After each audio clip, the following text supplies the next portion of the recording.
Estamos de vuelta en edición nocturna, estamos analizando, estamos conversando con 4 distinguidos caballeros, 2 abogados y un político, un economista y un destacado empresario, sobre la situación que se le presenta al país con motivo del pronto inicio de la campaña electoral, a pesar del hecho de que la República Dominicana vive permanentemente en política y en campaña electoral.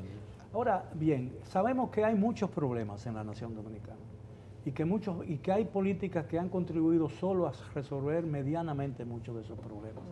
Ahora mucha gente se pregunta, ¿tiene la economía dominicana capacidad suficiente para resolver todos los problemas del país que tienen que ver con la economía?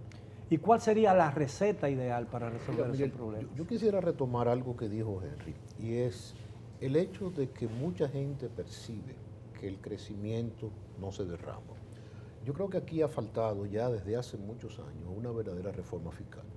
Y eso indudablemente ningún gobierno lo ha querido asumir. Y yo creo que el próximo gobierno, sin duda ninguna, tiene que asumirlo. Porque nosotros mantenemos un crecimiento importante por encima de muchos países, pero tenemos ya un endeudamiento que hay que ponerle atención. Sí. Y si hay cualquier disminución del crecimiento a nivel internacional, eso podría impactar negativamente, incluso, ahora, y Henry lo sabe. No, pero termine. No, hay un indicador que se suponía que debía de haber una crisis ya. Este es el ciclo económico más prolongado de crecimiento que ha habido a nivel mundial. Pero gracias a Dios, eso, por suerte, por los niveles del petróleo, el crecimiento de los Estados Unidos, eso no se ha dado. Ahora, en el momento que se dé, ¿qué vamos a hacer nosotros? Cuando se analiza el tema del endeudamiento y nos remontamos a la última crisis económica internacional de los años 2008 y 2009, encontramos que, curiosamente, el Fondo Monetario Internacional y el Banco Mundial recomendaron a los países con conflicto endeudarse para resolver el problema de la crisis económica. Y sabemos, por ejemplo, que el nivel de endeudamiento de la República Dominicana y los compromisos del pago del servicio de esa deuda apenas alcanza el 40 o el 45% del Producto Interno Bruto, y el promedio en los países de Europa, por ejemplo, es superior al 150%. Es que nos estamos autoengañando viendo este indicador. Fíjate, mira, hasta el año 2008, ¿cuál era la situación, la posición fiscal de la República Dominicana? El servicio de la deuda, que es el único indicador que debemos estar mirando. ¿Qué cuánto de los ingresos del Estado se tiene que dedicar al servicio de la deuda? Pagar intereses, pero también reembolsar capital, porque solamente ver el pago de los intereses, asumir que nunca jamás yo voy a reembolsar, y en algún momento tú tienes que reembolsar. Pero el país no tiene posibilidad de entrar en mora, ¿no? Porque el país ha estado cumpliendo religiosamente con su compromiso. De hecho, el primer compromiso con el cual religiosamente está cumpliendo el Estado es el pago de la deuda. De hecho, ha sido una de las dificultades económicas de este principio de año, del primer semestre, ha sido precisamente eso. En el periodo enero-mayo 2019, el gobierno central tuvo que dedicar el 54% de sus ingresos para atender el servicio de la deuda, porque incluía inclusive en mayo el primer pago de $500 millones de los bonos soberanos de aquel tiempo, que en algún tiempo se va a tener que pagar. La República Dominicana, para poder manejarse bien, necesitaría poder bajar el costo del servicio de la deuda del 45% donde está hoy en día, bajarlo por lo menos 10 puntos, llegar a 30, a 35% para ser más o menos manejable. Eso quiere decir, y ahí concuerdo completamente con Celso, es inevitable, inaplazable y debe ser un tema de debate para que cualquiera que gane las elecciones el año que viene tenga una posición suficientemente cómoda para implementar esta reforma. Ahora, en los años 70 y 80, bueno, la preocupación principal en los países del tercer mundo era una renegociación de la deuda, ¿no? Y se había puesto como una meta que los países apenas pagaran un 10% de sus ingresos para el pago de la deuda. Evidentemente, los países como la República Dominicana han pagado muchas veces la deuda, solo que es imposible llegarla, son deudas eternas, ¿no? Como se llama. Pero a mí me parece que hay un enfoque sumamente pesimista con relación al tema de la deuda. y nadie ha dicho realmente, nadie ha propuesto una solución del problema. Yo creo que eso puede ser uno de los puntos de los programas de campaña y de los programas electorales, porque precisamente uno de los grandes problemas que se registran en Latinoamérica es que se realizan una serie de promesas que muchas veces son de imposible cumplimiento, por una razón muy sencilla. Yo puedo proponer, pero tengo un presupuesto limitado y por más que sea, todos los derechos tienen un costo. Para poner un ejemplo muy básico, el derecho al voto cuesta la Junta Central Electoral y un poder legislativo completo. Entonces, una exigencia que deberíamos de tener, y sobre todo ahora que cambiamos el sistema de partidos y que cambiamos el sistema electoral, es que como ciudadanos los programas electorales también presenten cómo usted va a administrar la escasez, porque no todo lo que usted está prometiendo es de entrada posible. Sobre ese tema que usted menciona, don Miguel, yo quisiera decir un par de cosas. Número uno, no solamente hay un político, hay 5 políticos en este panel. Lo que pasa es que hay uno que es político partidista. Exacto. Pero todos somos políticos, Todos somos políticos. y tal vez usted sea el que más político sea, pero bueno, Eso sin duda. No tengo, Número nunca uno. me he inscrito en partido político. Número 2, eso es otra cosa, partidarismo es diferente. Número 2, retomando lo que don Henry y don Celso mencionaba, aquí lo que ha habido, y que me desmientan, por favor, no son reformas fiscales, lo que ha habido son reformas tributarias. Parches. Parches tributarios, Vamos ni a siquiera parches fiscales. tributarios. No, no. Parches No, tributarios. nada fiscales, de eso, Correcto. nada fiscales. Nada. En donde, Tributarios, en claramente. donde la calidad del gasto no ha sido tema serio de decisión.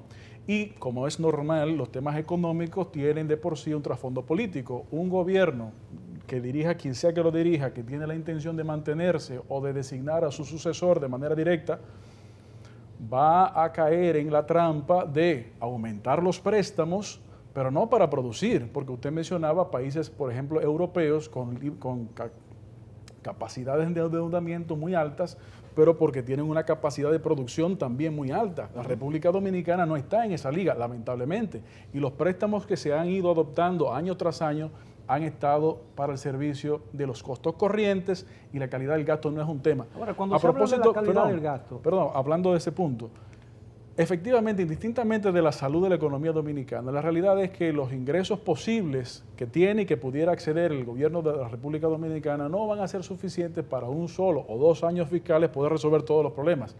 A propósito de las propuestas de gobierno, ahí es que, por ejemplo, nosotros entendemos que cobra especial importancia el fomento de las alianzas público-privadas, en donde pueda haber... Eso es un programa en ejecución. No, lo que hay es una propuesta, un proyecto de ley que, por cierto, es bastante bueno, pero no existe Pero aprobado. ya está funcionando, hay un mecanismo administrativo de eso.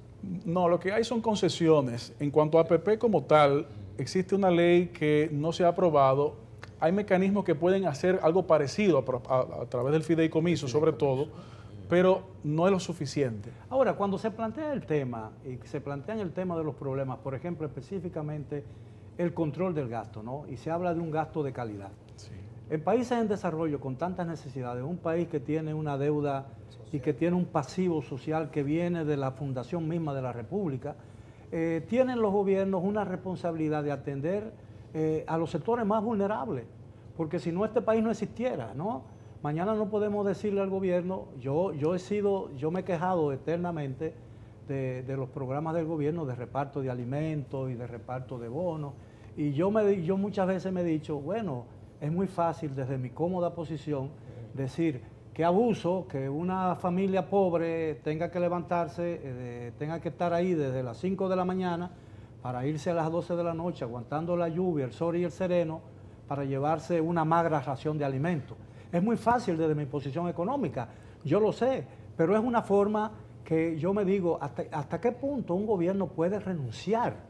Puede renunciar en un país como la República Dominicana a ese tipo de gasto. Y cuando hablamos de una reforma integral, nos olvidamos de lo principal, el aumento del salario. El salario ha sido desterrado de toda política económica por los partidos políticos, por los gobiernos, por los líderes, por los empresarios dominicanos. Pero Miguel, ¿Cómo podemos más o menos, diría yo, contribuir a una mejor distribución de la riqueza nacional si los salarios están por el suelo? Si bajan un poquito más vamos a encontrar petróleo. Entonces, yo digo que si vamos a enfocar el problema social de la República Dominicana con un enfoque realista, tenemos que considerar no solamente la visión empresarial de que hay un problema del gasto o la visión de los políticos, tenemos que buscarlo desde un punto de vista integral, porque es un país que todavía tiene muchas De necesidades. hecho, el complemento necesario de la reforma fiscal es la reforma laboral, que es algo que no se le puede escapar a nadie. Ya, por favor. No, y yo entiendo que, Miguel, el código tiene que ser modificado, porque tenemos un código antiempleo. Pero nos parece, Miguel, que lo que usted está señalando, yo entiendo que es correcto, pero cuando se cuestiona la calidad del gasto, no nos parece que se está cuestionando para cuando se implementan gastos de tipo social, sino la sustitución Ahí. de la creación de empleo Claro, por un, productivo por botellas, por ejemplo. Es a eso. Es que, como usted señalaba, el salario no ha sido tocado como ha debido ser, pero tiene que ser tocado al mismo tiempo de una flexibilización tributaria. Pero ¿cuántos empleos se han creado? ¿Cuántos Miguel, empleos formales se han creado fuera del estamento gubernamental? ¿Cuántos? Tú tienes un problema con el salario en la República Dominicana. Yo estoy de acuerdo contigo de que el salario es muy bajo. Sí, yo sé que... Ahora, ¿dónde está el problema fundamental? Y es que tú tienes en este país un gasto social que el empresario tiene que pagar, que es uno de los más altos de la región. Bueno, En Centroamérica tú pagas 32 centavos pero la por paz cada social, dólar, aquí tú pero pagas 64. en Centroamérica no sale de una guerrilla. No, eso no es cierto. Oye, y aquí tenemos una paz laboral de 50 años. No, espérate. Yo tengo una empresa en Guatemala y yo no tengo problema de guerrilla en Guatemala. Pero mí nunca tiene los maras. No, a mí nunca. No, las maras están en El Salvador. Y están en todo todo Centroamérica. Oye, yo no tengo problema en Guatemala. Producir en Guatemala es mucho más fácil que aquí. Tú dependes del gobierno menos que aquí. Si la fábrica yo la pudiera cerrar en una maleta y llevármela, Te la llevara para Guatemala. lo pensaría, no me iría. Tenemos que hacer una pausa y no nos vamos para Guatemala, volvemos aquí a edición nocturna después de... No hay guato peor. Gracias, No, es que